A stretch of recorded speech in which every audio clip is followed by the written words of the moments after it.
Hello there, friends. This is Spencer Michaud, and today we're going to be talking about the full moon in the second decan of Gemini. I am joined here by my good friend Manuela Cronin. How are you doing today, Manuela? Yay, thank you. I'm good. Thank you for having me. How'd I do? How's my German pronunciation? Well, it's on its way. Sorry. I always try to get it as close as possible as I can. Sorry for joining you a little late today. I had to make a blood sacrifice to Mars today, right before we came on, in appropriate fashion for the full moon that is going to be conjoining Mars in Gemini. I hope I said full moon at the beginning of the show. Uh, but so if you are joining us here today, friends, put a chat in the chat box, letting us know where you're stopping in from. Say hi to everyone. And yeah, so Manuela, it is very nice to see you. Tell us a little bit more about yourself, where you're joining us from, and a little bit about your story. Yeah, I'm joining in from Spain. So I'm in Europe. I was born in Germany, so that's the funny accent I cannot get rid of. I lived in Sweden for 20 years approximately, and last summer, like summer 2022, I moved from Sweden to Spain with my family. And yeah, for the past 20 years I was a tourism professional, hiking trail manager, trained in geography with a PhD in the social sciences, and now with that cut moving from Sweden to Spain, I decided it would be time to do something different. So now I'm doing my best to get a spiritual business going where I'm using astrology as my main tool, and I'm also using the tarot cards and some healing techniques in order to fill in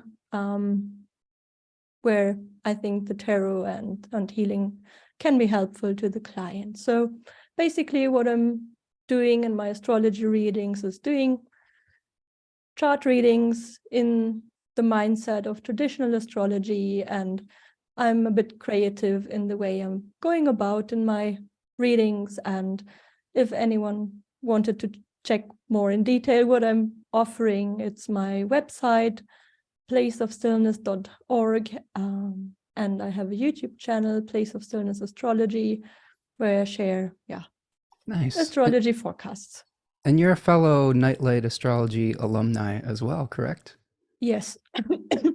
I was part of the Nightlight 23 cohort, so I quite recently got certified by Adam and the Nightlight Club. Yeah. So I'm pretty fresh. Yeah. So Nice. yeah. Yeah. So yeah, Adam's doing his annual Kickstarter at the moment right now too. So if you are a fan of his work, go check him out. It's always nice to support our teacher and people in the biz here. Okay, so Manuela, we're gonna be going on a journey today. I'm trying to collect my thoughts. Yes. Thumbs up. I think I bled all over my notes before we got on the air here. It was funny. I was printing out my outline for the day, something related to tech, and I needed to change the printer cartridge. And for whatever reason, there was a sharp part on that printer cartridge, and it sliced my thumb. So Mars and Gemini using tech to draw blood. So yeah. Okay, so I'm going to welcome a few people to the chat here. Rachel is here. Rachel Fletcher is stopping in from Roanoke, Virginia. Cosmo Shiva Galaxina is here. Welcome, friend. I believe that might be Yevgen. I'm not sure. The name is unfamiliar to me. Bronia K is here from the UK. Yay. Is that a friend of yours? Yes, it's a friend of mine. Nice, nice. Welcome, friend. We met in Ireland this summer. It was very cool. Wonderful. Lorica Bretherton is here from Sweden. Yay. Another Swedish friend here today. Yes. Tarja is joining us from dark and cold Finland. Janet is here from Vancouver, BC. Hello, Janet. Good to see you. And Premier Etat Philosophie is from here from Yay. say. Also Nightlight 23 cohort with There a you go. wonderful YouTube channel sharing a lot about classic philosophy and deep dives into astrological techniques. Highly recommend. Very cool. Very cool. And Claimed Paradise is joining us from Florida. Hello, friend. Yay. Also Lynn. Nightlight 23. There you go. The whole Also crew is here. wonderful channel with the most beautiful astrological makeup you will find on the internet. There you go. Yes, and Lynn's stopping by. Hello, Lynn. Well, welcome, friends. Thank you all for stopping in and letting us know that you're here today. Wanted to give a special shout out to another friend, Susanna, who is on the mend in Finland right now. Hope you're doing well out there, friend, and doing okay. I know you've got those kitties that are going to help you feel better. But yes, we've got a number of things to talk about today, Manuela. Before we get into that, let's finish off our business here. We can find you at placeofstillness.org. You have a wonderful YouTube channel. You have a really nice new microphone that you and I talked about. Yes. a digital setup that, with this beautiful Shure SM7B. So you sound great right now, by the way. Yeah, thank you. So check out Manuela and her offerings. Subscribe to her YouTube channel. Some really creative videos that she's put up there and some really great astrology. So check her out there. I have a Decans of Sagittarius sale that's going. Thank you all of you who supported the sale over the Black Friday weekend. That sale is now over, but you could still save 20% on the Decans of Sagittarius if you missed out on the other one the first time around. So the other thing that you can do to support the channel today, make sure that you subscribe to the channel, hit the like button, subscribe to the newsletter, and if you'd like to make a material donation to the work that I do, there's a little dollar sign in the chat. It's called a super sticker or a super chat, or you can buy me coffee at buymeacoffee.com. Okay, and we've got Remco is here. Remco, our friendly moderator, is here. Remco is putting up Manuela's placeofstillness.org website in the chat there today. So thank you for that, Remco, and nice to see you again, friend. Hope you're doing well from the Netherlands. All right, Manuela, let's dive into it today. Sorry, I'm a little scatterbrained. I think I've lost a little blood from my head, from my thumb. But this is the Gemini full moon show, so it couldn't be any other way, right? So Manuela, some big picture thoughts. What do you think about this lunation in general, the astrology of the moment? What are we dealing with this Sagittarius Gemini axis that we're working with today? To me, this full moon looks a lot like a play of opposites, that we're dealing with that very intense Sagittarian force of expansion on the one hand, and then the more nitty-gritty energies that we feel coming through after the moon cycle opened in Sagittarius and now proceeds through the zodiac and culminates into Gemini, where we're more forced to look at the tiny details of realization of a specific project or thought process we're in.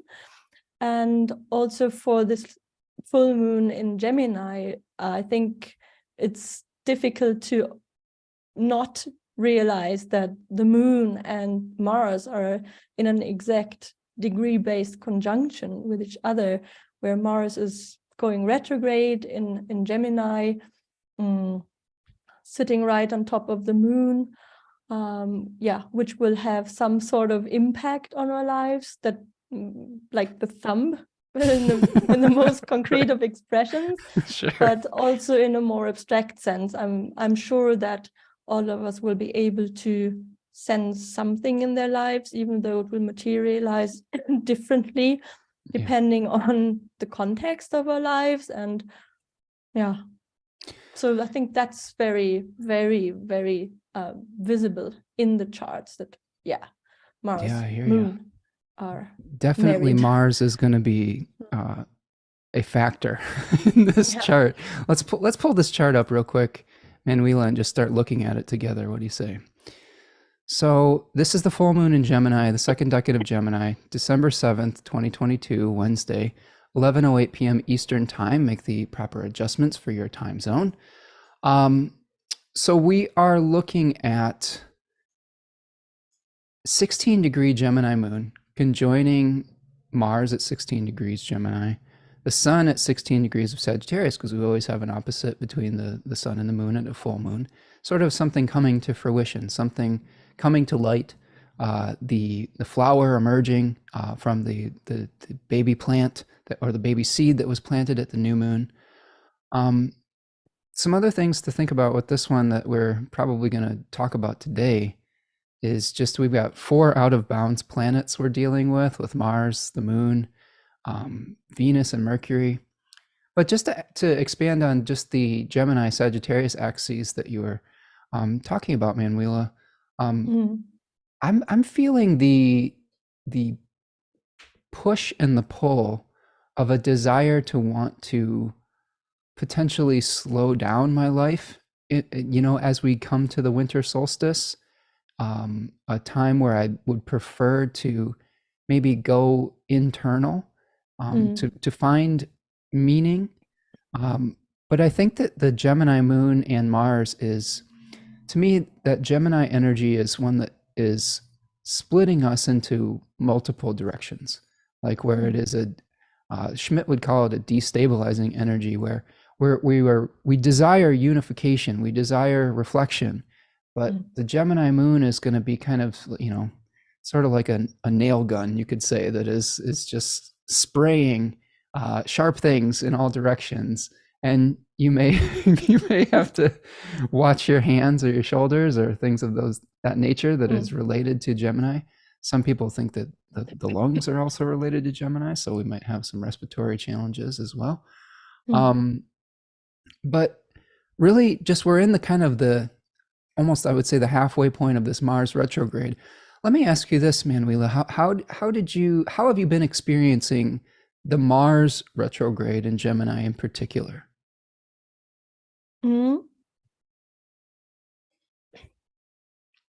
There are no real big events coming to my mind, like big disasters or big life shifts in that sense that, were out of my hands. I would rather say that I took a proactive approach to the Mars transit in Gemini, where I proactively decided I will use that prolonged period of Mars in Gemini to reflect deeply on an area of my life. I had just moved from Sweden to Spain when Mars was entering Gemini, and I thought, it's my 8th house. I'm Scorpio rising, so I have my moon in Gemini as well. So it's a transit that will affect me kind of in relation to how I relate to other people's resources, maybe how I relate to other people's approval as well. So I will use that period to look deeply into how I kind of reflect myself in the opinions of others. So I started collecting self-sabotaging thoughts in a little jar. Oh yeah, I want to see this. I'm gonna stop the share. Show us your jar. I so love it's this. empty now, but I started collecting self-sabotaging thoughts in that jar as soon as Mars entered Gemini in August, because I thought, it's kind of symbolic of me kind of wanting to fit in with the other. that I kind of have that self-sabotaging thoughts in my head, and I will write everything down. I will put everything in the jar, and then as soon as Mars goes retrograde around Halloween, I will open the jar and map all the self-sabotaging themes, or notes out into themes to deep dive into the patterns and see what sort of limiting beliefs is hidden under the surface that stand in my way to me just relying on my own resources. But instead of, while I'm always kind of trying to to mirror myself in my environment, and how can I take that power back. So that's I love this. I love this. This reminds me of a shadow integration, right? It's almost like an externalization of the shadow to be reintegrated back into the self. And, yes. you know, I think that limiting beliefs, I think, is a really interesting thread to follow with Gemini, and in particular, Gemini being an air sign, often associated with the mind. This second decan of Gemini, you know, we have a card that we see the Nine of Wands. I'm sorry, the Nine of Swords. Mercury's going to get me today, Manuela.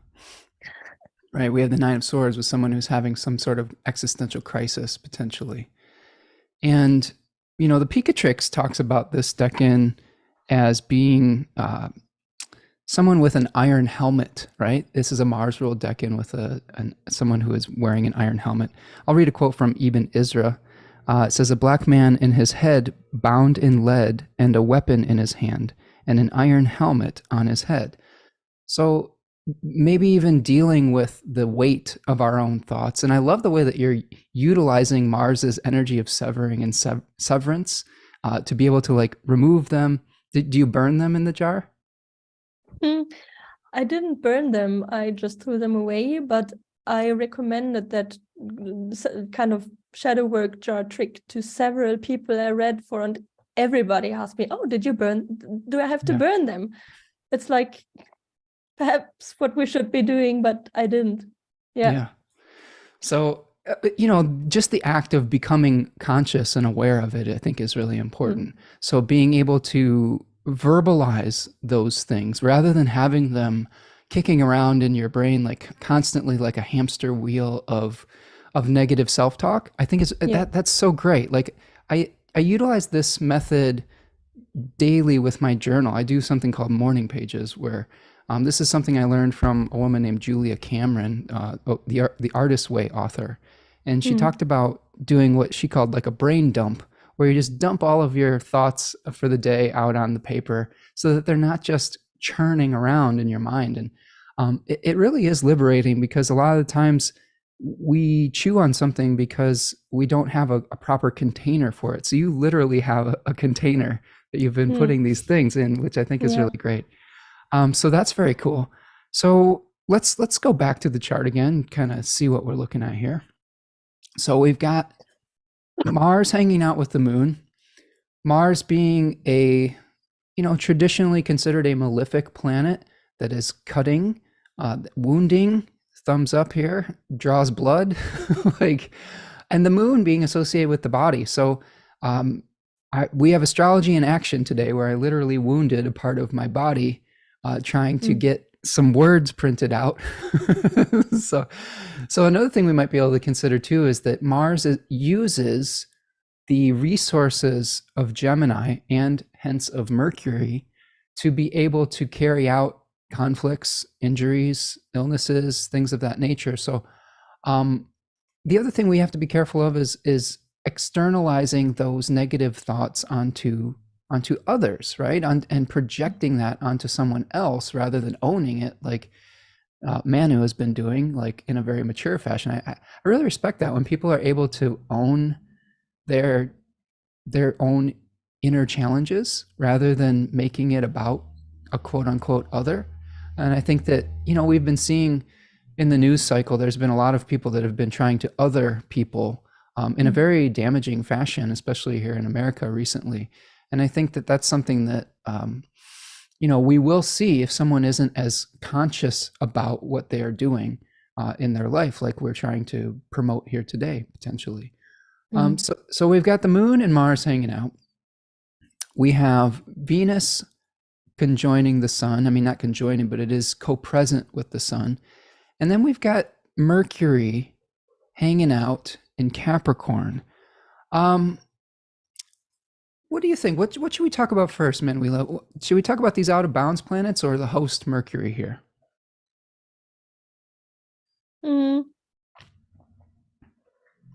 Yeah, let's keep going with the host.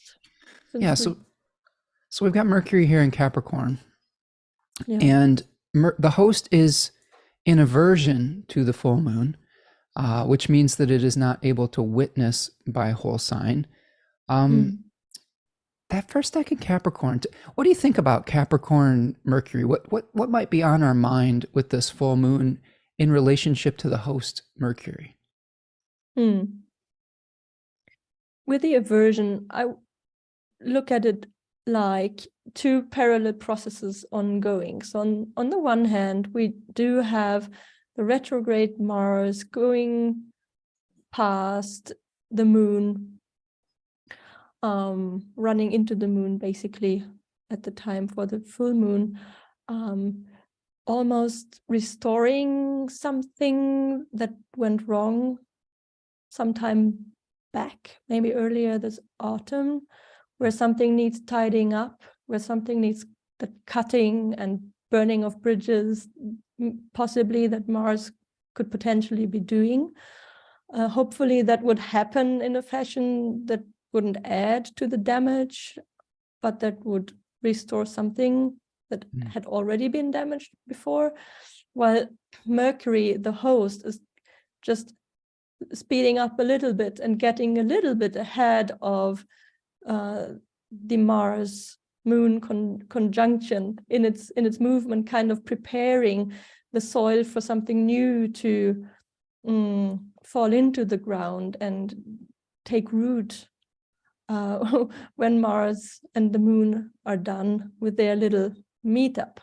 Yeah. So to me, it looks like Mercury is kind of running ahead a little bit to prepare the picnic for the moment when the Moon and Mars are done with their little process of disentangling something that is hidden under the surface. Yeah, that's really interesting. Like that Mercury might be, in a future orientated mode at this point while the conflict is playing out with the moon and Mars. Mercury at this point has just recently emerged from being under the beams of the sun as well. So just the day prior to the full moon on December the 6th, Mercury will make its phasis moment, an omen that speaks. So we may not even be completely aware of what the conflict is that we're dealing with yet. Although full moons, always are reflective of a buildup of multiple actions that come to a head. So there might be, you probably have a general idea of what might be in process right now, but at that day before, you might get messages and deliveries from Mercury that may really make it quite clear. And just decanically, Mercury is going to be in the first decan of Capricorn, which is related to the Two of Pentacles. And really, this decan is the first decan of the winter season after the solstice. And there's an energy of being able to both look forward and look backwards with that decan, where we are trying to weigh the advantages and disadvantages of a new goal, of a physical place. We may be taking stock of the resources that we have so that we can make a new start. And sometimes we have to evaluate what went wrong and what went right in the previous cycle. So this is also the last full moon that we have before the winter solstice, the end of the solar year. So I do think that this is a really great time to be able to evaluate how things have been going this year. Say, what has worked, what hasn't, right? Yeah. Exploration. Yeah, and it makes me think of Cinderella with the peas, sitting on the floor and sorting the peas, like, okay, that pea needs to go. It doesn't fill any function in my life anymore. That's something I need to move on from. And then those peas are still, there's life in them. Either I will eat them to nourish my body, or I will put them into the soil to grow them, so they will become my harvest later down the line. Absolutely. Yeah, so get out your abacuses and start counting the peas from the previous years, right? We've got a few more friends stopping in, Manuela. We have Claimed Paradise is here. Welcome, friend.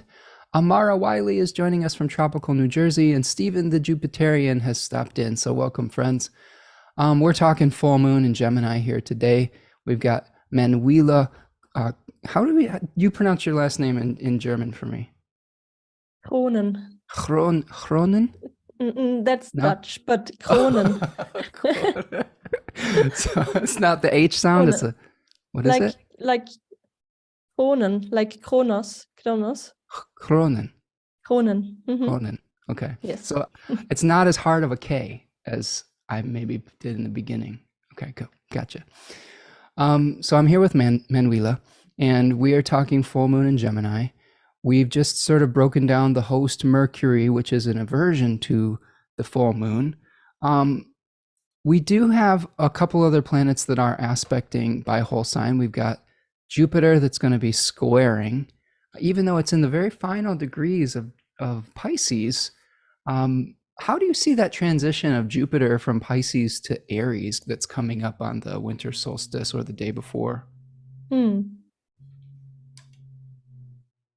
Well, Jupiter is re-entering Aries.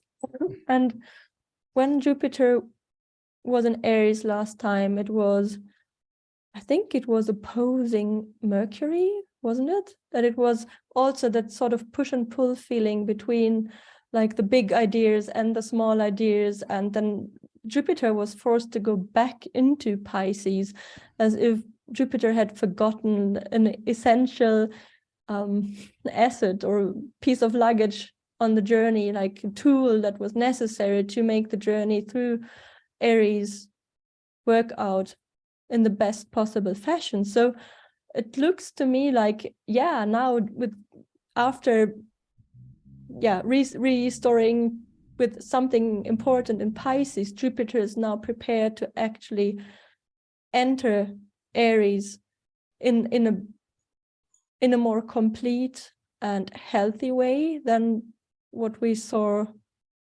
some months back. Sure. Maybe it's a bit abstract, so I'm more of some sort of an astrologer who really likes to kind of let the images come to me. I'm not always super technical about everything that I see in the charts, but to me it looks like a re-entering that will be rather lucky, since Jupiter had the chance to restore some of its power and to get wiser before going back into Aries. So in the moment Jupiter will go back into Aries, I would believe that it is it's coming with like the wisdom it needs, but also with the force to make a lasting change, since it has been going forward and backward, and now it's ready to execute the tasks it has been preparing for so long. Yeah, and I think that was a good point, bringing up the opposition it was making to Mercury when I believe it was retrograding back through Libra around that period of time. And there was a number of passes that it made in the opposition to Jupiter. So there were, at that point, it feels like the personal, expansive Jupiterian energy, or the attempt to bring order. I think that's another thing that's kind of a secret Jupiter thing that we're dealing with is, Jupiter was not only a benevolent begetter of many children, hence the expansive energy, but he also was a liberator, right? He liberated his siblings from the bowels of Kronos or of Saturn, and brought order to the Olympian gods and to humanity or whatnot. So I think that we're attempting to bring something new into the world that was very individualistic, and we had to really consider its impact on the other when it was making the opposition with the Libra planets. And now it's gone back into Pisces to reevaluate the why. Like, say, why do you want to make that new start? Why do you want to make a new individual journey?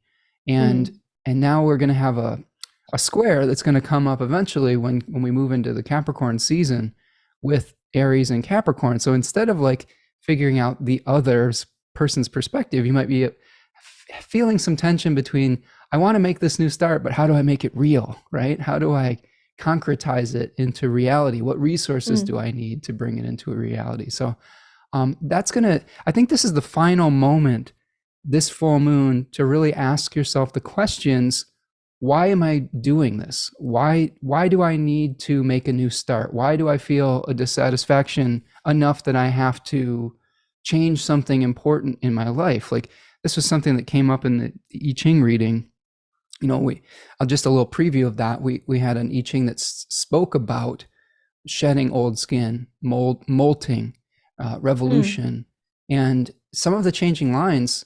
We're talking about, do you really need to make this change? Is this change important? Is this something that, if you make a change, is it going to have a negative effect on other people that depend on you in your life? So I do think it's important to really ask really challenging questions as far as like, how can you make the necessary changes in your life, but also maintain some of the structures, Capricorn, that support you without blowing everything up, right? Yes. And I'm sure that, Manuela, you're a Scorpio rising. You've had a lot of, it seems like you've lived many lives. I was reading your website, and you've lived in many places, you've done many things in true Gemini moon fashion. I wanted to ask you, how have you navigated the important changes in your life with grace?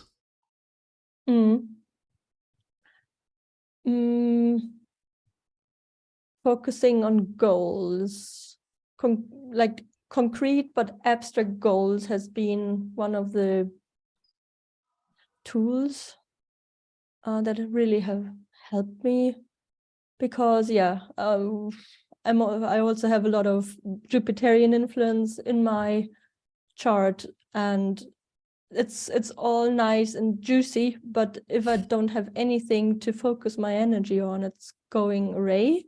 Yeah. So having a sort of vision in my mind that is both idealistic but also concrete, like, for example, okay, I don't know why I want to study geography, but I think it will lead me somewhere. Okay, so now let's study geography, and let's make sure I'm doing my geography studies in 4 to 5 years.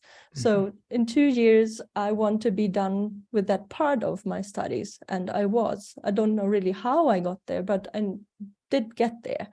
Then I said, okay, let's go back to Sweden as an exchange student. Let's just make that happen. So I did all the classes I needed to be able to go. I ended up in Sweden. Okay, let's do that degree. Okay, let's put everything into place to finalize that goal. So I don't always structure the process to getting somewhere really neatly. I don't do it super Saturnian, but I'm rather doing the work underneath in that more mercurial Jupiterian fashion, but the goal is always Saturnian. Yeah, because you have Jupiter in Sagittarius, right? Do you have you were born during the Jupiter-Uranus conjunction? Yes. Okay, so you've got Jupiter-Uranus opposing the Gemini moon. Yes. And then you've got a bunch of stuff in Pisces too, right? What else you got in Pisces? Venus at 27 degrees, Mars at 26 degrees, and the Sun at 1 degrees Pisces. Okay, so you got super juiced Venus at the degree of exaltation, and you have a Yes. number of planets. I would say that if I was thinking about your chart, the faith component of Zeus and Jupiter is prominent, right? So, in the way that you were describing the changes that you were making, you had a plan, you had a goal that was in mind, very Sagittarian, but then you also had the surrender that was necessary through the Piscean parts of your chart to be able to say, I have this vision. I don't know exactly how it's going to play out, but I need to maybe take the leap. Have you found that with those placements in your chart, those really nice benefics, that when you've taken the leap, the divine has been able to kind of catch you on some level? Yeah. When I go all in, that has always been necessary, because always when I'm just doing it kind of wholeheartedly, things don't usually start happening. But once I say, okay, I cut the situation in Sweden, I hand in notice at work, I'm not going to look for an employment in Spain. Now I'm just doing the astrology. The astrology business, it starts slowly, but it looks like it starts moving. And then it's only a matter of endurance and patience and finding solutions to the problems that pop up on my way. Like, okay, if I don't have money and people don't book like the big readings, then maybe I need to offer smaller readings in physical places, or just looking for ways to make it happen. But it doesn't change anything to the overarching goal. It just changes some of the tactics maybe that I need to be tactical in the twists and turns to to build that experience and momentum into a direction. So. I think you hit on something really interesting with that, is that, especially for this full moon, is one of the things I see as the paradox, or the contradiction, I guess would be a better word, between Gemini and Sagittarius placements is you have a unification energy with Sagittarius where it says, I'm going to take the leap and just act.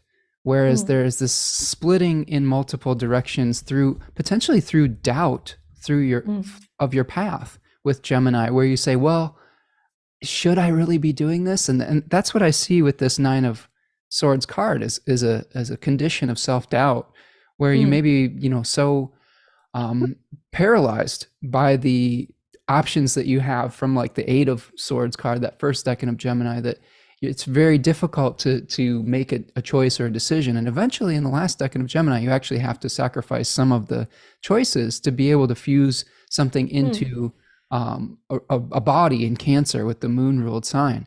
So I like what you're saying about the kind of the antidote to maybe even your own Gemini moon and these placements is to say, I need to be all in on this. I need to actually commit to the action rather than doing it in sort of with halfway measures. Because if you yourself don't believe it, it may be much more difficult to manifest, correct? Yeah. You will never get out of that state of self-doubt. And I think that is important. And if you keep doubting yourself, you're wasting your energy on looking backwards and sideways. If you want to go forward, then that's where you need to look. And it's scary. And if there are no resources to bridge kind of the time when things keep building momentum, then it's potentially very difficult to keep that faith. But I think that's still the way to go. And then kind of finding solutions to the financial situation for the time being to make things endurable, but still knowing it's that way I'm going all in for that now. Yeah, I love that way of contextualizing the Jupiterian mindset versus the Mercurial one. I think that I have Venus at 16 degrees of Gemini, so this will be an interesting full moon for me.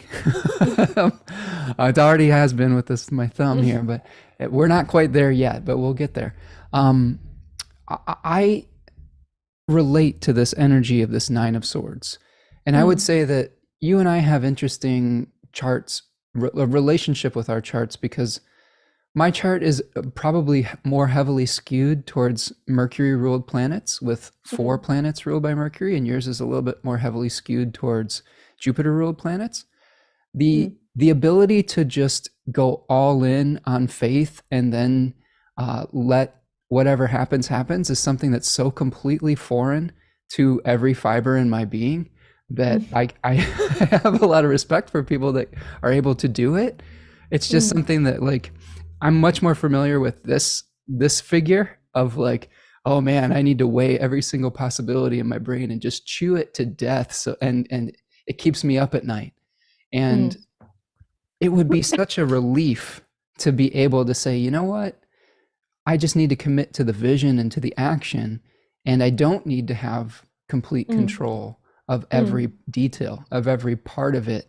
It doesn't mean I need to not do anything. It just means that I need to be responsive to what Yeah. the next step is, right? That is shown to us through our relationship to the divine and the surrender, I think, that Mm. maybe Jupiter may be requiring in this chart. Yeah.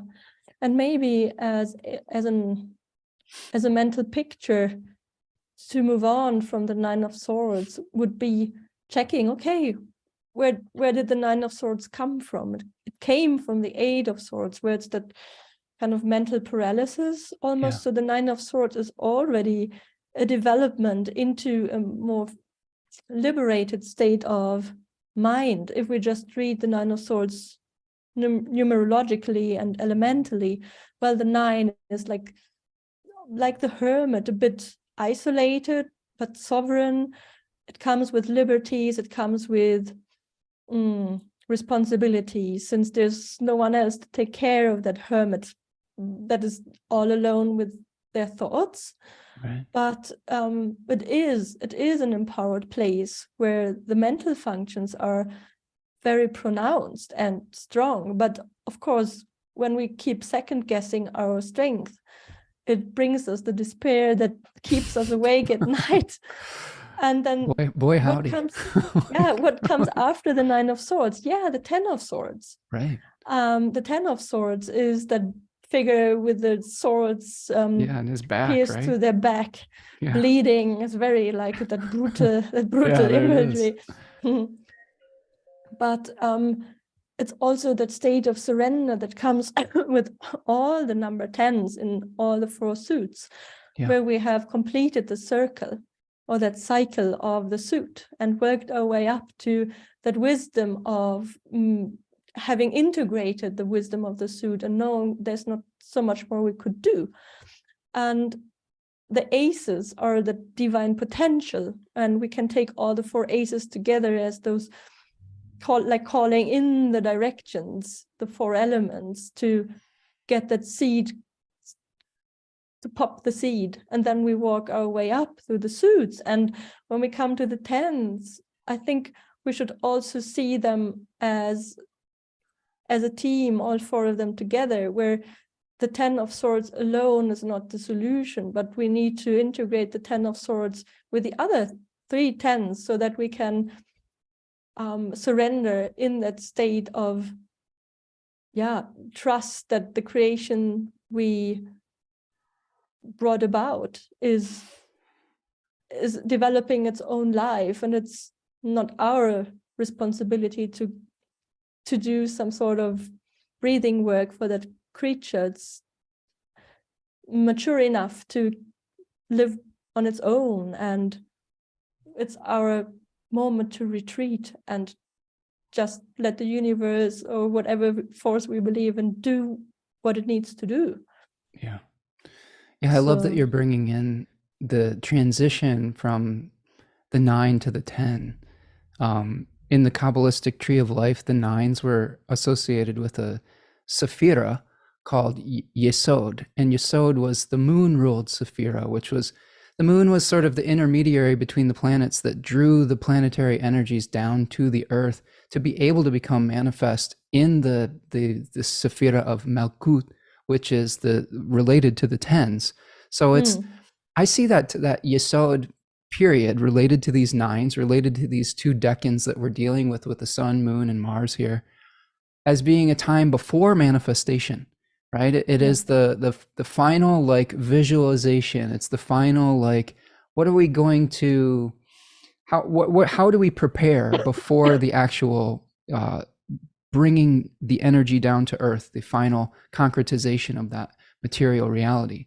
And sometimes we see the result of overthinking things, right? Can lead to a defeat. If we have too many thoughts in our head with these air signs, it can lead to a burnout. It can lead to, sort of a something where we just cannot carry every single direction any further. And I think that this is a great time to kind of, live with some of the ambiguity of Mercury and of Gemini. There's a fixed star at 16 degrees of Gemini called Rigel. And Rigel I've talked on this show a number of times. Rigel is the foot of Orion that is dipping his toe or his heel or whatever it is into the river of the Eridanus, the longest constellation in the sky, that eventually will end at its opposite constellation, Hercules. And we have the sun at a fixed star called Ras Algethi, which is in the head of Hercules, the kneeling one. So to me, this is a journey from the brute nature of Orion, the hunter that bragged that he could kill one of every beast, but then through his hubris was, murdered by Artemis, by the giant scorpion. That's one of the Scorpio stories that we tell. But then there's this path, though, from Orion's hubris to the humility, to the kneeling humility of Hercules through his labors. So to me, I think that another way we can deal with the bifurcation, the splitting of attention, is to try stuff, is to try something through experience, to humble yourself through exploration, and then finally saying, well, this worked and this didn't. This is the kind of thing where we do at the end of the year. We say what worked, what didn't, what kind of new start do we want at the return of the light. And Rigel, like I said, I have Venus on this fixed star. It just feels like a flood of information. You're just taking in so much information that trying to figure out what to do with it is sometimes can feel overwhelming. For my intents and purposes, what I try to do with it is I try to write it all down. Like I think that my notes are excessive, and I've sent excessive notes to pretty much everyone who's come on the show, and a lot of them are like, whoa, that's very thorough. And I'm like, well, I have to just get it out of my head and see if I can find the threads of connection with it.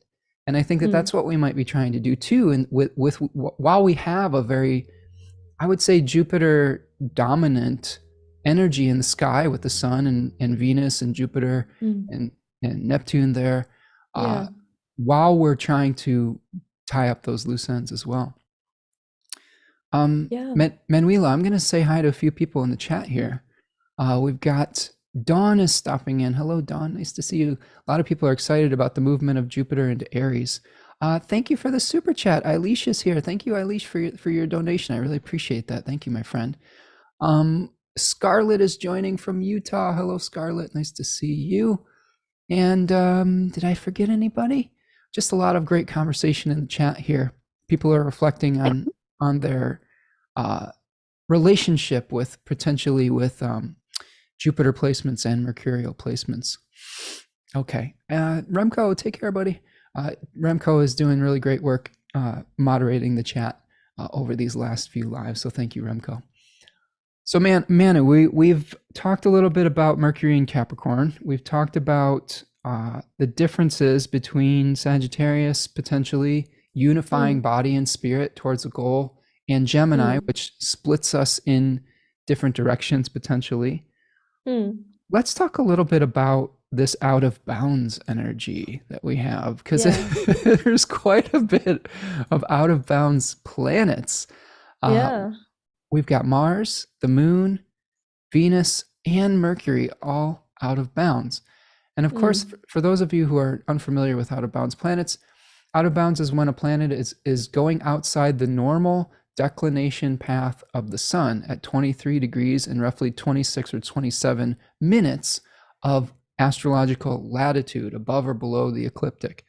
So this is a time when a planet is sort of not really having to play by the sun's rules. So what do you think these four planets, what kind of manifestations might we see? What are some of your reflections on this, Manu?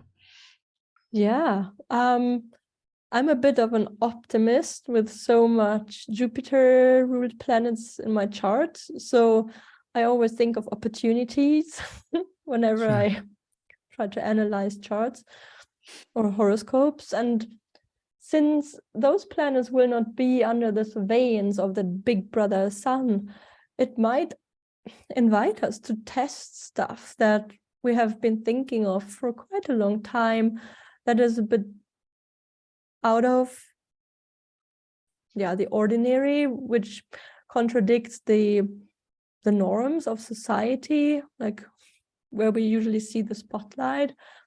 Maybe we don't have to go all wild and do all sorts of crazy things, but if we look at Venus in Sagittarius, maybe there's some kind of love-related exoticism that we would like to try with Mercury and Capricorn. Maybe it's simply new ways of going about in our daily routines, in the way we want to make money, because Mercury could be a symbol for money. Capricorn is also tied with resources and how we create our resources. With the moon, the moon will be moving pretty quickly, so it will be in different signs, but maybe just trying to dress differently or to throw a party in a new way. Right. Like trying things without putting ourselves at risk or in danger of anything bad happening, but allowing ourselves those small treats of craziness, weirdness, since if it's out of view, if it's a bit like unseen, well, it wouldn't really hurt if we just test our boundaries in new ways. Yeah, I think that this is definitely a boundary testing full moon, right? I've often described Gemini placements in the past through some experience with some challenging Gemini placements in my life as a habitual line stepper, someone who is constantly testing the line and where someone's boundary is. And with these 4 planets out of bounds, that might be another manifestation of this full moon, is testing the limits, right? Testing the limits of your ideas, testing the limits of your goal, and saying, does your goal hold up to the opinions of others? That's another thing that could happen as well.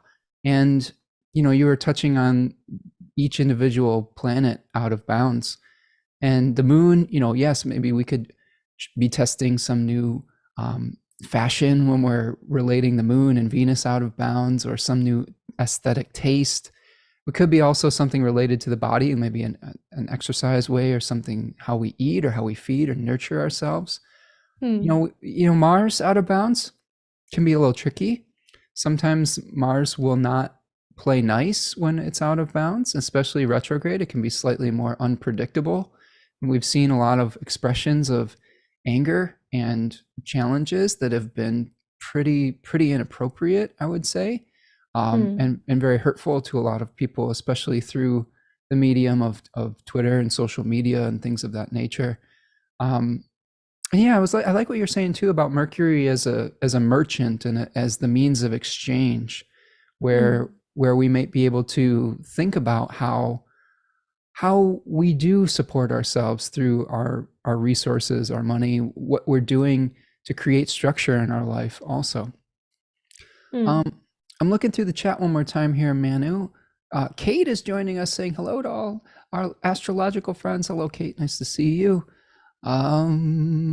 Kate says, for out of bounds, do you think things could be described as less earth-based and more spirit-based, like being beyond the confines of earth and material?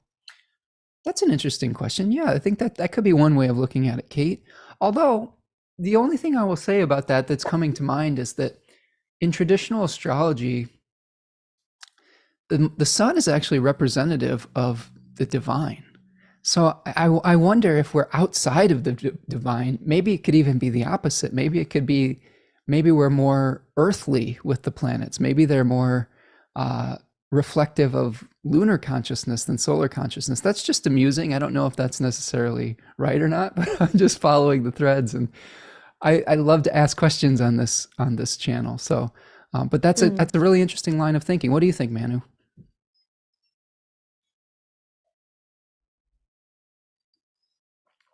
Maybe it's something subconscious, which could be both spiritual and material. Oh, there you go. because the sun is the life force that is very, very conscious. So we enter territory, that is blank somehow, where there's no template to the right and wrong. That can be kind of destabilizing sometimes, can it? When we are living outside of our normal narratives and templates in life, right? Let's see here. I'm taking a look at the chat. Okay, so I think the main takeaway that I'm feeling with these out of bounds planets is that each of these individual planetary impulses slash deities are going to have their own specific agenda, and they are not going to be respecting the normal boundaries of accepted social norms, graces, rules. So it would not be surprising to see people acting out of character at this full moon completely. And that can throw us for a loop a little bit. That can be very destabilizing when we act out of character, because I think oftentimes we put people in a certain box and we have certain expectations, whether they're our family members, our friends, our celebrities, political figures. We expect them to act a certain way. That is something that brings many people security.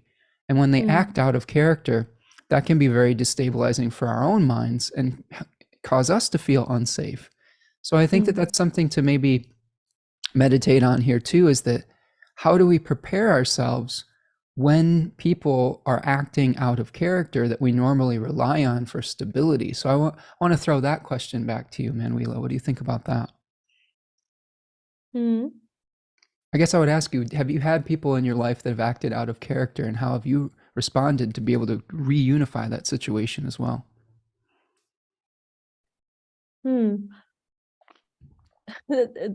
Out of character it can be incredibly subjective. It's like somebody might feel they're acting entirely normal, and I think, oh wow, that's quite out of character.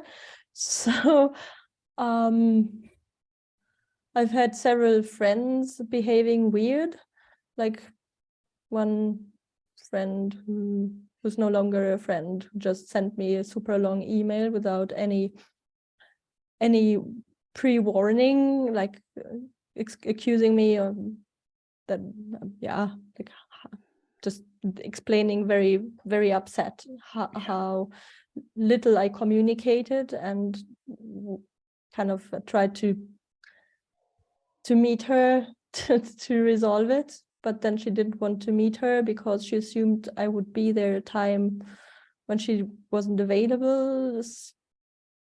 And then I said, yeah, if you don't even want to meet me, then I don't see a point with us being friends. And then she said, yeah, but do you think I would have made that effort to send you that long email if I didn't want to be friends? And it's like, I don't understand the logic behind it. Sure. There's not much more I can do than just cutting that contact and saying, yeah, I'm sorry, but it doesn't work for me. And it's not that I want to judge her on her character, because I'm sure she had her reasons for developing the thread the way she did. But sometimes it's just a matter of patience, just taking a step back and letting people take a deep breath and just seeing what will change if they get more time to reflect on their point of departure.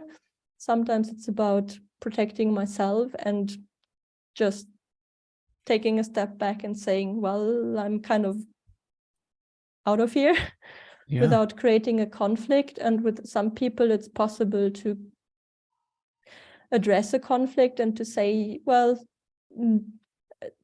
what I'm hearing from you is this and that, and my response to that would be this and that, and maybe we could try this and that. And if somebody's responsive to that, there might be a solution to the situation. But usually when I feel like somebody's acting out of character, it's not to be too judgmental too early on would be Sure. my first reaction, because it looks like that Five of Swords situation Yeah. when like the swords are just clinging Yeah. and kind of getting into a fight, and sometimes it's not possible to understand everything directly, but it takes time and an emotional mindset to work certain things through. So my advice would be, okay, if you find somebody acting out of character, withdraw from the situation first. Make sure that you are safe, that you don't get involved into a cat fight, and take your time to think about the situation. And if you feel like it's worth addressing the conflict, then do so when you have a plan. Well, yeah, Manu, Dawn has a really nice comment piggybacking off what you were Yeah. describing. She says that Austin Coppock the other day said it, and it made me take notice. What is my prize for this conflict? Yeah. Which is a great question to ask yourself. What would the best possible outcome be of actually engaging in a conflict with somebody? Yeah. And it's your story really seems reflective of the astrology quite poignantly.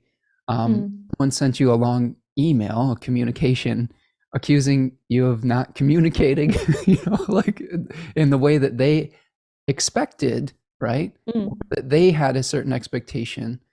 And I think that there's been a lot of conflicts Mars, during this retrograde, where we have a differing of opinion, a differing of methodology, and people can get really bent out of shape about seeing somebody do something in a different way.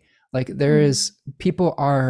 we've in America, at least, we've had a lot of people that have been creating conflict due to being against diversity. And that's something that has been really toxic in the media in America in particular. And that's one of the beautiful things about Gemini, is being able to respect the diversity of all of the different flowers in the field, right? And all of the different, subsections of humanity. And we've seen a lot of anger arise and conflict arise out of that.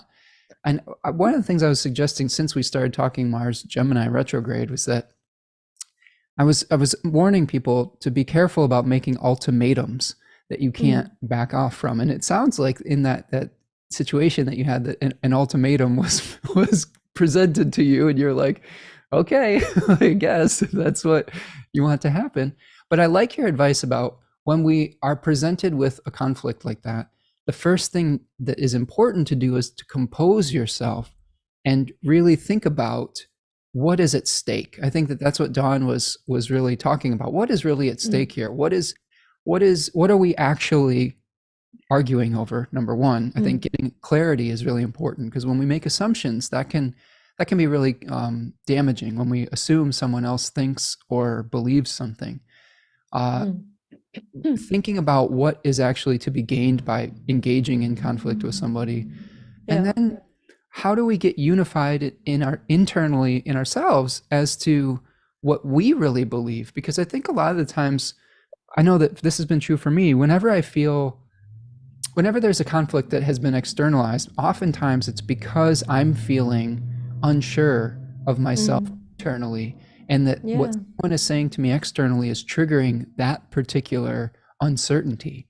And it's very easy as a human being to externalize that pain and that trauma and that inability to integrate shadow energy, like you've done so beautifully with your jar, that we may need someone to point the finger at, so that we don't feel that pain. We need to externalize it. And as I want to keep repeating this, because I love the example that you gave at the beginning of this talk, is you can externalize these insecurities, these challenges, but you don't have to necessarily engage with other people to do it. Right? Yes. Right? Does that make sense? Yeah, and I think many of us we grow up with that teaching that we should be responsive to other people. Like, okay, if somebody creates a conflict around us, then we are obliged to engage with that conflict because it's part of our social behavior to not to withdraw but to show up. Right. And I don't Right. think we have to. I think if there's somebody is creating a conflict in our environment or around us, we are not forced, we're not kind of what's the word, Obligated. we're not in we're not exactly, we're not obligated to involve with other people's drama, because it's our life, it's our choice. And if somebody who has called us a friend for 20 years suddenly throws shit at us, well, it might be a sad development to silently withdraw, but in order for us to stay sane and not to end up in other people's problems, sometimes it's the wiser choice just to kind of silently walk backwards and let them be. So Sure. and then of course there are other examples where somebody's just really sad, and we know we will be able to get them and ourselves and the friendship back on track if we make that investment of listening and being That is able a to great point. compromise. So That's a great point. I want to follow that thread a little bit more, Manu, here, because I think that oftentimes when people have externalized and pointed fingers and externalized the shadow onto us and begun a conflict, most of the time it comes from their own internal suffering. And maybe instead of engaging in that conflict and adding fuel to it, maybe the proper response, I think that you seem to be suggesting maybe, is how can we meet the conflict with compassion and say, ask questions. Why are you hurting? What is it where is that pain coming from? Right? While also maybe protecting yourself enough to say, if they do unload some of that pain, it's about them, not about you. Does that make sense? Yes. Right? It's so hard to sometimes that's so hard to understand when we're having interpersonal conflicts with folks, is that it's okay sometimes for someone to express their negative feelings if we don't take it on and consume it, and make it a part of us. I guess it comes back to healthy boundaries, doesn't it? Yeah. And it's a matter of perspective. Actually, the Six of Swords is my favorite minor arcana, because it's the journey, it's the number 6 with harmony, community, but still it's mental, and it's the people in the boat going in the same direction, the boat and everybody going in the same direction, after like the fight in the Five of Swords. It doesn't necessarily mean that everybody is sharing the same perspective as soon as they end up in the boat, but at least they're going in the same direction, and the direction is more important than the exact consensus. I'm trying to find those cards, and sorry for being so slow. I yes. only have one hand. Let's look at that real quick, because that card in particular was an antidote that T. Susan Chang talks about for the Nine of Swords challenges to the division of a divided mind, right? Through being split by a paradox or a contradiction that isn't easily resolved. The Six of Swords is a Aquarian decan. It's the second decan of Aquarius. And I think that it's a Mercury ruled decan, so that there's communication involved. How do you communicate between those in the center and those in the periphery? I think also what it would necessitate is a measure of objectivity. So being able to rise above, like Saturn does, from that very distant perspective, to try to get some distance from your situation, to be able to start moving in a similar direction, to find what does unify you rather Mm. than getting so hyper focused on what Mm. your differences are. And Yeah. the other one that she recommended for this is the Nine of Pentacles, which is the Mm. in her estimation the elemental opposite in the tarot. And she talks about the Nine of Pentacles being something where then this is someone who is very self-contained, is very confident in their own material abilities, confident in their own sense of self. Mm. She talks about what we talk about on this show. It's a lot Yeah. easier to be kind to others when you're being kind to yourself. This is about good Mm. self-care, right? And then not comparing yourself to others, caring for Mm. the body, reminding yourself of your own positive contributions to the world rather than getting fixated on our sense of lack or our sense of Mm. comparison. This is another thing that I think Gemini placements sometimes have challenges with, is comparing ourselves to others, because we're projecting Mm. not only a shadow, but sometimes we Mm. project our good qualities onto others. Like we have an aspirational quality. I know this from Mm. experience with Gemini Venus. Sometimes I will fall in love with something or someone that represents Mm. something that I would love to integrate in my Yeah. own personal space. And we have to learn that sometimes it's not necessarily that person, that situation. It's something that they represent, if that makes sense. Do you feel this with your moon ever? Do you ever externalize that, like something that you're aspiring towards, and externalize it on the other? Yeah. I think I reflect a lot about what other people in certain settings would think of me, and Yeah. how I appear in the more like environmental in like in the environment of a bigger setting. Like with a moon, which is the environment or the kind of the body, that I can spend too much time reflecting on, oh, did they think I'm weird? How did I smile in that queue? It's kind of to an extreme, but I mean, Sure. I'm aware of it to some degree, but it's yeah, it's something I'm working on, just reminding myself people are not paying that much attention to me. And it's like That's a hard lesson. As a Leo ascendant, I think people that have Leo placements, especially Leo ascendants and suns, there's a hyper awareness on yeah. our own self image. And Mm. that was something I had to learn the hard way, is not everybody's looking at you all the time. Not everybody's thinking about you 24/7. Yes. And which is actually great, because if someone was thinking about you all the time and silently judging you, which is what we think in our minds, oh God, I'm being judged. There's a lot more anxiety that can come from that.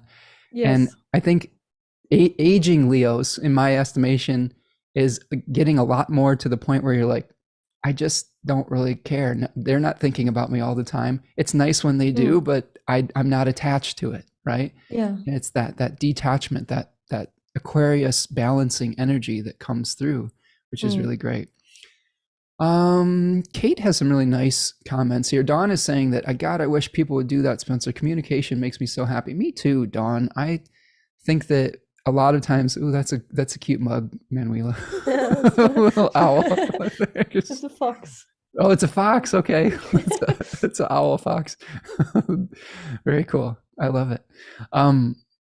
So yeah, oftentimes we need to ask questions when we often will default to making declarative statements and assumptions. So I think that's another thing to do, but try to ask questions in a way that aren't accusatory at this full moon. I think is really important, especially with Mars there, because oftentimes a question can come off as a judgment, like, why would you do that? Like, is very different than, why would you do that? What are you thinking there? Explain your process. There's a difference in those types of expression. And Manu and I, as water sons, are like, oh God, if someone's tone was, like that, we'd be like, woo. But a lot of times people aren't aware of their tone, right? If you do have a lot of water placements in your chart, you may be tuned into the subtleties of people's communication. But if you don't, let's say you're very earth or air dominant, maybe even fire dominant, anything that is not water, you may not be as tuned into the subtleties of that. And you may not even know when you're expressing something that your more sensitive friends may be like, oh God, what's wrong with them today, right? Kate also says, might illuminate a bit of sweating the small stuff versus not sweating anything at all. Venus in Gemini sounds like falling in love with ideas. Maybe Venus in Sagittarius balances with love and beliefs. Yeah, I like that. I like that. Yeah. I definitely Very fall in nice. love with an idea every once in a while, and I have to separate. One of the things that I will say about the difference between Venus Gemini and Venus Sagittarius, and you have Venus Pisces, so I'd be curious to see how this works for you, Manu. But it's very easy for me to fall in love with the idea of a person, and I can split my love in a lot of different directions. And what I've often had to do, and I have a Venus Neptune opposition in my chart, so I can glamorize the ideal of someone. And oftentimes my solution to that is not to pull back from it, but actually lean into the person to actually understand who they really are, instead of what my ideal and what my idealized vision of it is. Because when I get in when I'm able to see what the reality of a person is, I'm like, oh, that's not necessarily the grass is greener on the other side type of thing. This is just a real human being, not a deity that I've put on a pedestal, that where I'm actually trying to connect with some sort of divine thing within myself, and trying to externalize it onto a person. I think this is, Kate, what you're saying, Venus and Gemini can exalt the ideal of a person to divine status. And that's not always healthy. In fact, it isn't quite healthy. Yeah. What would you say a Venus Gemini or a Venus Pisces native would do, a Jupiterian Venus native would do in those circumstances? I think that Venus in Pisces wants to dissolve in another person, or just dissolve in love in general. Yeah. But there is that transcendent quality to maybe the body, to harmony, to love, that it's really, there's a danger of being out of bounds constantly.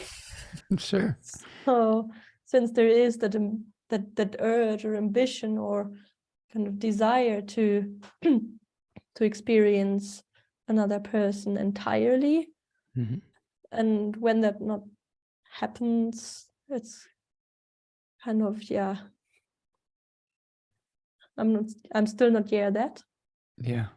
Not there yet. The merging consciousness, right? Yeah, Yes. that's heavy.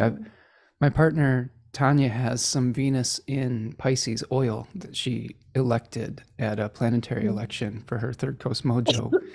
And sometimes I wear that, and it definitely, you feel this oneness with people that you communicate with, and with you.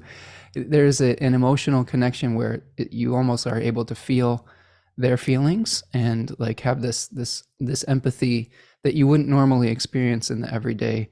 And I'm sure that this is like just a natural type of way of being for you, right? Yes, and I would say that I feel people on the distance. I feel them in their way of writing. I feel them in their voice.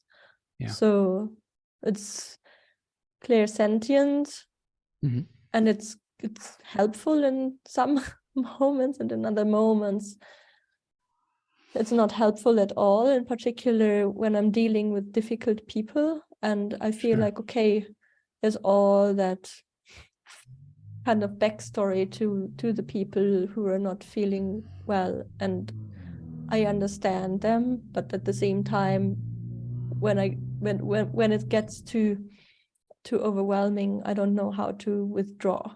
And it doesn't happen very often, but it's just sometimes when things get too intense. Yeah, I think that knowing how to separate self from other, again, could be another theme when we're dealing with Mercury and Jupiter placements. So let's go back to our chart again here, Mano, and kind of kind of wrap up some of the details of this lunation. I think we've gone down a lot of interesting rabbit holes here. We have a couple myths that are associated with the Gemini story. One of them being in the second decan, Cybele and Attis. Cybele was a dual-gendered god that the other gods were jealous of the potency of this god and struck off the phallus, and it fell to earth, and from it like this almond tree grew, and a passing nymph came by and ate one of the almonds and was instantly pregnant with this Attis. And there was this longing for the lost self that came through that story, and eventually they united with each other. But I think that there was a tragic end to it. I think that Attis wasn't able to handle being with a deity of sorts. But I'm not sure how that particular story completely ended, but I don't think it was a good ending, which tells me that sometimes there are dualities that can't always be reconciled, that cannot be unified potentially, and that is that's unfortunately part of our physical existence. And then the other one was the Gemini story that I like to associate with the 12th house of the Thema Mundi, where Gemini falls in the metaphorical natal chart of the world. It's called the myth of Are you familiar with that story, Manu? Yeah, a little bit, yeah. So, basically the myth of a Roman soldier dies and is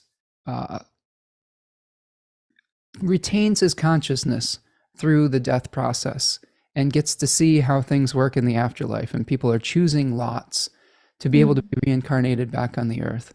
And he's seeing all the choices that people are making. There's a rich person that is deciding to go back as a dictator, but chooses to have that power over people, but also with the realization eventually that they will have to consume their children or something like that, some horrific evil that will come from that.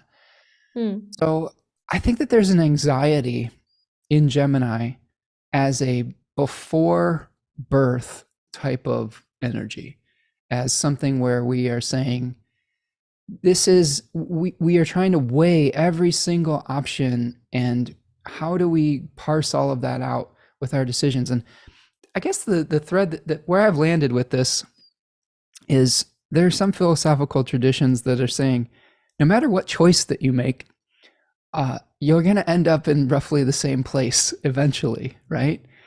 Through either quote unquote making a mistake or a failure, or through your success. Like that's kind of a stoic perspective on it. But what are some of your reflections with this story, and how we might be able to integrate that mythos into this experience of this full moon? What I read into the myth of is the kind of the moral that we should seek out justice as a benchmark, and faith in kind of the truth and in the right, that there is some sort of objective roof to our choices. And it's not always about the exact form that we choose, but rather the way in which we lead our lives, regardless of the lot we have been given. So that we would avoid the extremes. So we wouldn't be super poor and then choose a super rich life as a dictator. We wouldn't be super rich but plagued by humanity and then choosing to be an ant just to escape like the human vices, but that we would be conscious of higher virtues that could guide us no matter where we're currently at, which like again would lead my thoughts to the Six of Swords. It's not about the darkness or the light, it is about the direction. So that brings us back to sort of our free will versus fate question, isn't it? Like when we are experiencing maybe a negative lot in life, we get to kind of choose our reaction to it, right? Our Yes. integrity, our morals Yes. around it, right? Mm-hmm. So that might be another way to deal with the energy of this full moon, is there may be circumstances that split or divide your attention, your sense of self in multiple directions, maybe potentially through conflict. But at the end of the day, you get to choose how you respond to that, and whether it's in alignment with creating unification in the world, or whether it's in alignment with your own values. I think that's a Mm. great way to think about a remediation for some of the splitting energy that we may see here. Oh, Mm. Manu, we're Yeah. rounding the bend here. We're coming towards the end of the line here. Let's talk just a little bit about how this may be playing out at the last quarter. I'm going to take this opportunity. Thank you, friends that are in the chat. Thank you for all your comments and your contributions. I'm trying to keep up with the chat here, but we've been having such a good discussion here. Trying not to split my attention in too many different directions. But if you could do me a favor, friends, and like this video and subscribe to the channel and the newsletter if you haven't done so already, that would be doing me a huge favor. Please visit Manu at placeofstillness.org and support her work and her YouTube channel, Place of Stillness Astrology, as well. So if you can do all those things for me, that would be great. And yeah, so let's talk Manu. Let's talk about just this last quarter moon Mm. before we get to the new moon in Capricorn. So we've got the next phase of this full moon is going to be happening. I don't know why this does this lately. I've been a little bit, I don't know why my Astro Gold does not go to the exact degree, but so it goes. Roughly at about 24 degrees of Virgo, we're going to see a Mm. square between the sun and the moon. And this is the last quarter moon where we, according to Dane Rudhyar and his, I believe you have that book behind you on the shelf, The Lunation Cycle, that this is some Yes. kind of existential crisis of maybe even letting go and shifting perspective. What do you think about last quarter moons? What do you think about the difference between the Virgo and the Sagittarius, the Virgo moon and the Sagittarius sun here? The challenges. Mm.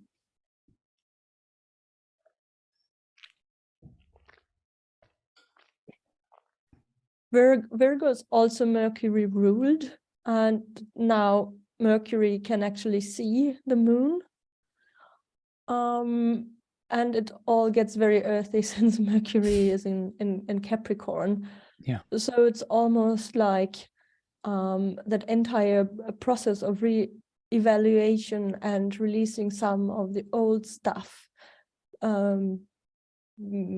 plowing the soil for the new seed to fall into the ground, is reaching that state of, okay, where we need to ask, who does it serve? Like, what is it good for? That's what I see with Virgo. That there is that necessity to find out not only if the idea holds the test of kind of the test of logic, it's also if it can stand strong against the test of humanity. I like that. Or a sort of the service-oriented perspective. So I think that's when we will realize if we have resolved the conflict constructively, so that it can lead to resolution and reconciliation in the end, or if it's just a big mess. Yeah, absolutely. Yeah, I think that, things start to get real with this last quarter moon, doesn't it? Yeah, that last decan of Virgo is that's another 10, right? And when we're talking about the tens of manifestation in the Kabbalistic tree of life, and that 10 of Pentacles says this is the end of a material process. So all of the questions that we may be asking at the full moon, this last quarter moon may be sort of like, all right, is it what is going to work and what isn't? What are we going to pass on as a legacy for this new solar cycle, even when we get to the winter solstice? And what are we going to just return to the earth and eliminate? I think that that's the main difference I noticed between Virgo and Gemini is, being the yang mercurial sign, there's an expansive quality to Gemini where it's trying to pollinate all sorts of different flowers. And then you get to the harvest cycle of the yin of Mercury in Virgo. There's an elimination of options. There's an elimination so that we can be able to pass on something as a legacy. That this deck in particular is very much concerned with entropy, with decay, but also preservation of something that needs to be passed on to the next generation. And there's going to be an opposition with Jupiter and Neptune during this lunar square. You may have to strike a balance between the form and the essence. If I had an esoteric name for this channel, it'd be form and essence, because I speak about it all the time. Yeah. Excuse me. I think I'm feeling your respiratory challenge over the ocean here. This is two water suns getting together and merging consciousness. So I think that we have a point in time where we need to understand the process that we're going through and understand the process of where we've been, but maybe not get overly attached to it, because we are going to be coming up on a time where it's really important to have new and innovative ideas. You look at this trine that's going to be happening between Mercury and Uranus around that period of time when we get to the new moon. It's time to do things in a new way. So this may be a good time to eliminate all the things that aren't working to get yourself to the finish line of the new solar year. Yeah. Okay. And then that, of course, we'll have the new moon in Capricorn on the 23rd. And that's at 1 degree of Capricorn. That's going to be squaring a newly ingressed Jupiter into Aries. And we'll get to that at another live stream. But any just very broad, big picture thoughts with this lunation that we're coming up on at the end of December? Yeah, I was looking at the giant stellium in Capricorn, and I thought it could really have to do something with resources, where we reconsider our own resources, where we can work on themes such as I'm worthy. It's okay to be looking for monetary resources, but also a time where we potentially could evaluate our relationship to the Earth's resources, since if the Earth doesn't wake up after winter and comes with the spring and life force that will feed us, there will be no humanity on this planet pretty soon. So I think it's a good time in the year to create that consciousness around our personal habits in relationship to everything with resources. And that would be my topic for that. I think resources. I love bringing in the global consciousness with it. I think that Capricorn, I was saying this the other day on another live stream, where when I was studying modern astrology and when I thought of the beginning of the zodiac as Aries, which I don't necessarily think that anymore. I think of it as a much, much more cyclical and circular than in my mind, with a beginning and an ending of that nature. I think of Capricorn as just as important of a beginning as I do Aries at this point. And I think that we've got a point in the year where we have the beginning of a material process. And as Kate was pointing out, Virgo, she was thinking about encapsulating. For Virgo comes to mind preservation, which is the end of a material process. So at the end of the material process, we say, how can we infuse this material ambition into form and then release it into the world to be preserved or release it back to the earth to decay. And Capricorn, it's really about the structure that we're going to be working with throughout that material process. So as far as the structures of the earth and preserving the earth's resources go, I mean, as much as I hate to say it, we're heading into a period where we really have to start becoming very innovative, like you were suggesting, to be able to survive as a species. If we keep going the exact way that we've been going over the past few centuries, we might not have a habitable planet for humanity. And people say, oh, we've got to save the planet. Well, I think the planet's going to be just fine. What we need to do is save ourselves. Because in my humble opinion, the planet is an organism that will we can either work symbiotically with, or that will eliminate us if we become too annoying to it through abusing that symbiotic relationship. Yes. So I think the question isn't how are we going to save the earth? How are we going to save the ocean? It's like, no, how are you going to save your ability to sustain human life and animal life and plant life on this? Because it's all connected, right? We are connected with the animal life and the plant life on this planet. If that life doesn't survive, neither will we. Yes. So things to heavy thoughts, heavy Saturnian thoughts potentially with this new moon in Capricorn. Okay. Manu, I think we've gotten to the end of the astrological part of the show. How you feeling? Oh, yay. Are you doing okay over there? I know it's a little later in Europe. Oh, well, not that late. Not too late. It's not 9 o'clock yet.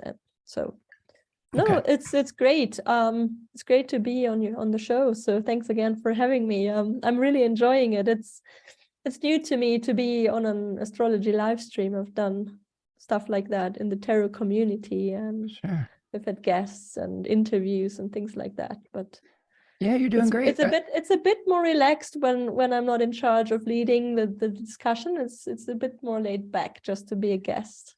So well, I try to provide a safe space and I always want my guests to feel comfortable and be able to spotlight their wisdom and their knowledge in the best way possible. So I think you've done a great job today, Manu, and I'm excited for the future of your channel as well, and the work that you're doing. I think you have a really creative way of presenting the material on your channel. Like you're very meticulous about organizing a very artistic and kind of I don't know. It's like I like that on your website you talk about being a green nun. Right? Oh, yes. I like it, right? In lack of a better term. Yeah. Categories are always tricky. So it was the best label I could come up with, because I didn't want to call myself a green witch, because it feels like, okay, then I'm into witchcraft. I didn't want to call myself a druid, because I'm not. So it's just a mission statement, value statement that I have summarized under the headline. Yeah, my green nun lifestyle. Yeah, I like it. Well, the energy of, like, I don't know, fairy magic comes through on your channel, which I think is really nice. And I think that leads us into the animal that we have for this particular lunation. I always pull an animal and an I-Ching for the lunation to guide us through any challenges that may come up. And I picked the firefly, which is very magical. It's got kind of a nice whimsical innocence to it, right? Yeah. So tell me a little bit more about you. You have a deck that you work with, and tell me a little bit more about the firefly within your deck. Oh yeah, it's Kim Kranz's Spirit Animal Oracle deck. So it's the same creator as the Wild Unknown Tarot and Wild Unknown archetypes, and it is a sweet little animal deck. It's even an oracle deck that has a system behind it, so it's elementally organized. And I think the firefly is part of the air suit.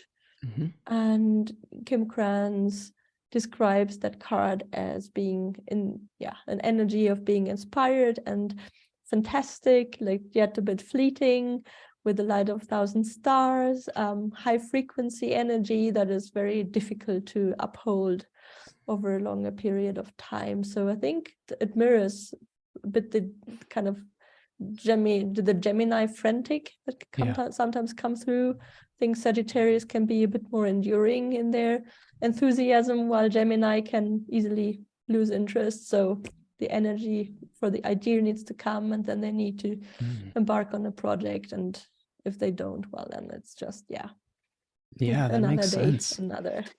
That feels very mutable, right? Mutable energy with the transitory nature of those mutable signs from one season to the next. I love how you're talking about trying to capture the idea before the light goes out, right? Like, yes. So, some other notes I had about the firefly, it is a light in the darkness, and we are coming up on the darkest day of the year. We're in the final push to try to get to the finish line of the solar year. And I think that there's a lot of exhaustion that happens in this time of the year. I know personally, I feel very tired at this time of the year, and I just want to retreat. And the way that capitalism in North America in particular, I don't know how this works in Europe, the way that capitalism pushes us into action and pushes us into interaction with others is counterintuitive to me seasonally. And I think that how do we participate in ways that are in alignment with our values, right? How do we find hope within the dark part of the year? How do we still maintain that like hope in the divine and have faith in the process to work out instead of constantly overthinking things? To me, firefly is a symbol of faith, because it has light in the darkness. It is able to illuminate, but through its own inner light. It is not an externalized light. It is through coming in touch with something that is inside of you. Yet Kate says, be the light. Exactly. The firefly is the light. So associations with the mystery and magic of life, embracing that mystery. It's involved with hope when all seems dark, related to the pre-winter solstice. It cautions to be careful of burnout. You need to pace yourself. You were talking about the ephemeral nature of Gemini and like saying, okay, we're not always able to sustain the enthusiasm through those mutable signs. So we have to pace ourselves and try to concretize it and make it real so that when Capricorn season comes along, we have still some energy to like, plan for the year ahead and plan for what we're going to be trying to manifest. So finally, it says, believe in yourself, shine your light, follow your own guiding light. Oftentimes when we get into these interpersonal conflicts, these long emails, these social media chains, we are basing our self-worth on whether someone else approves of us or not. And that's when we can really get into trouble. This is something that I've really been trying to work with a lot, with working with the fixed star Regulus, which is the heart of the lion in Leo. And, part of the energy of Regulus is not really caring what other people think about you, like within reason, not being a narcissist about it. You want to have compassion and you want to not run roughshod over people, but not basing your self-worth on other people's opinions, which funnily enough actually magnetizes self-respect. It magnetizes people's approval, because when people see someone that doesn't actually care whether they approve of them or not, they're like, wow, that's attractive. I wish I could be like that. So yes, I know that I have a healthy respect to someone who's like, oh, they don't give a crap what people think about you. This actually brings to mind a show that I've been watching this week. Do you have Netflix over there in Spain? Yeah, we have. So I've been watching the show Wednesday, which is the new Addams Family show. This wonderful actress, Jenna Ortega, has been a really iconic version of Wednesday.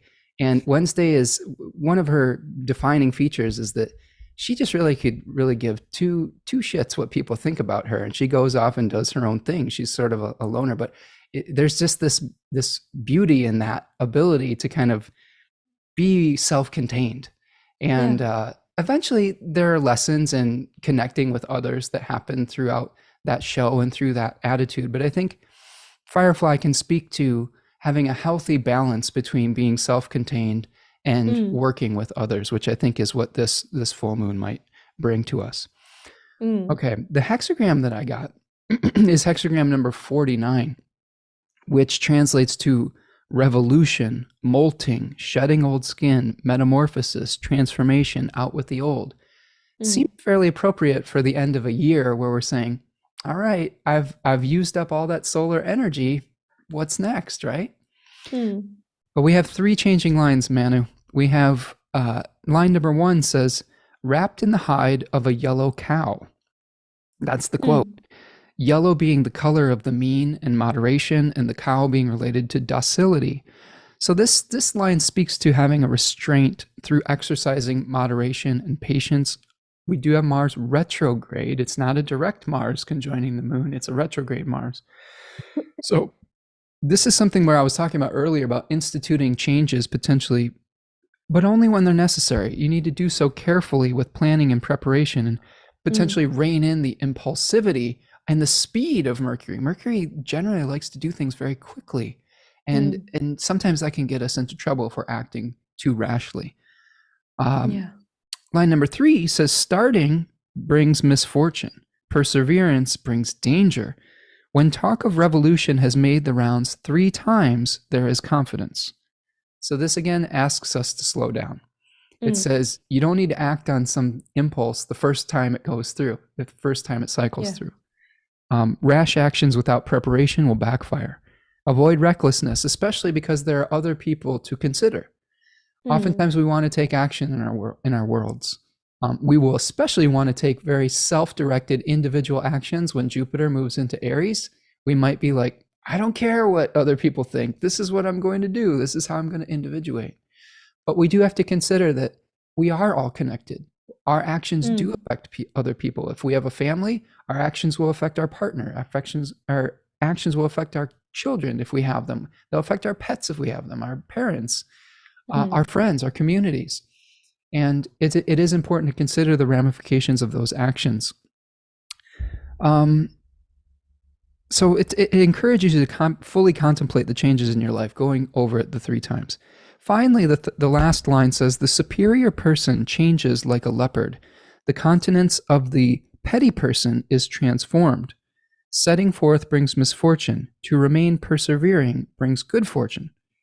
So this final line, and I like to read the lines from the bottom up in the I-Ching, so that you can think of this as a story. We need to, for revolution to take place, we may feel inspired to make changes. We need to practice moderation. We may also then need to practice patience and slow our roll, and then eventually the changes will take place. And there may be small details to work out. This line encourages releasing perfectionism. We may not be able to do every single change that we want to do exactly the way that we think we want to do it in our brain. I'm reminded of the concept of, I believe it's called Wu Wei, which is a Japanese artistic concept where you leave the final 10% of any artistic creation to nature or the divine to complete. You leave it sort of unfinished and natural. And I feel like that's really important for this full moon, is not having to have everything exactly the way that you visualize it, and letting the process play out, because you might be surprised how well something turns out from divine intervention, right? So that's the funny thing about this, is it's changing to the hexagram number 12, which translates to standstill, stagnation, blockage, misfortune, disharmony, and hindrance. Now that's not super positive, but there's always lessons in that, isn't there? There's always lessons in every hexagram of the I-Ching. So I think that one of the things that the I-Ching does is it gives us a warning. I think that we have an essence of the first hexagram, and we need to make sure that we're following the advice of the changing lines, or the energy is changing to this standstill. I think that what this may be suggesting is that if we do not heed the advice of those changing lines through moderation, patience, and potentially releasing perfectionism, that could lead to some stagnation in our life. That could lead to an impasse. And I think that it's important to to try to follow this advice, I guess. What are any reflections that you have on that reading for the I-Ching for the lunation? Yeah. The first part reminded me of our conversation around out of bounds planets, and that need to gently detach from certain expectations or from a specific way of being involved in the conflict. Maybe also expectations that we might have on ourselves and conflicts that we might carry out with ourselves, and kind of staying a bit in that stoic mindset or in equanimity where we can kind of work our way like that creature from Ice Age. I think it's Manfred the melancholic mammoth, kind of just taking one step at a time, and so Very different doing things. than the squirrel, right? Oh yes, Which is definitely. the Gemini mind, I think, is the Yes. squirrel. So it might be our power animal to get through that period, which might feel intense. Right. And then I think the changing line, number 12 with the standstill, it reminds me of the last quarter moon with Virgo, where sometimes Virgo energy can feel to the environment like, okay, so what?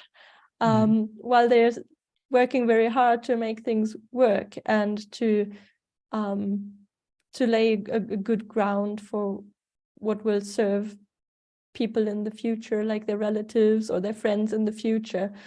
But where other people with a more like Gemini mind start to be very impatient, like, so what's the Virgo still thinking about?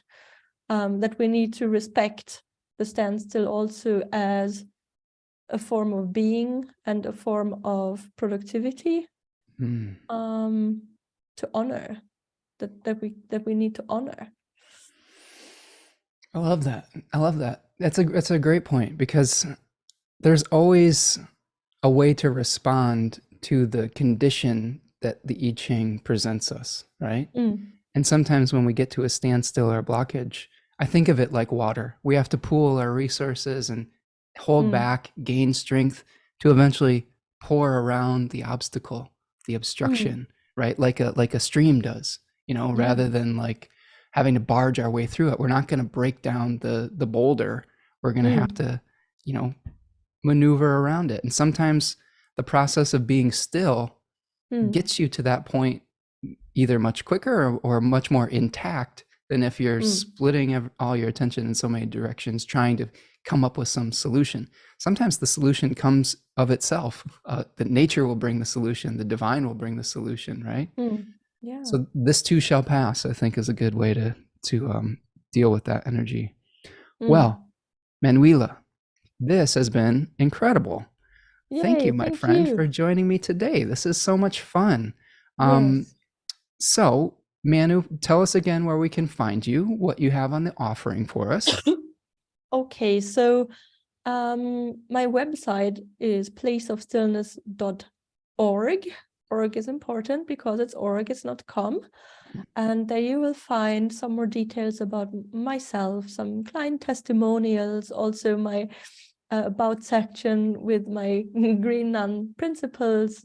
It's my value statements, and you will find one tab with astrology readings, the newest offer in my on my website that you could book is a Wheel of the Year reading. Nice. It could start any time in the year, just to map out the year ahead astrologically. There's some Astro Tarot coaching. There's also my blog section where you can download tarot spreads and read my reflections on my tarot draws, and then a contact section, and it will help you to find my YouTube channel that is called Place of Stillness Astrology. So nice. Yeah, I have a newsletter. Check out my website. You will find everything there. So yeah. Excellent. Well, thank you, Manu. And yes, folks, subscribe to the newsletters, the channels, find Manu, Place of Stillness Astrology on YouTube. If you're new here to this channel, subscribe to Spencer Michaud Astrology. Hit the like button for us. Take advantage of the sale for the Sagittarian Decans if you haven't already purchased that. That is 20% off for Sagittarius season. And yeah, just try to relax through this so maybe scattered time. Thank you everyone that spent the time with us today. Thank you for all your wonderful comments in the chat. Always love hearing from all of you. And remember, as we get to this Mars fueled full moon, very important to integrate the shadow, to be kind to yourself, which makes it so much easier to be kind to others. So that's what I've got for you today. Take care, everyone, and we will see you the next time. Peace. Bye.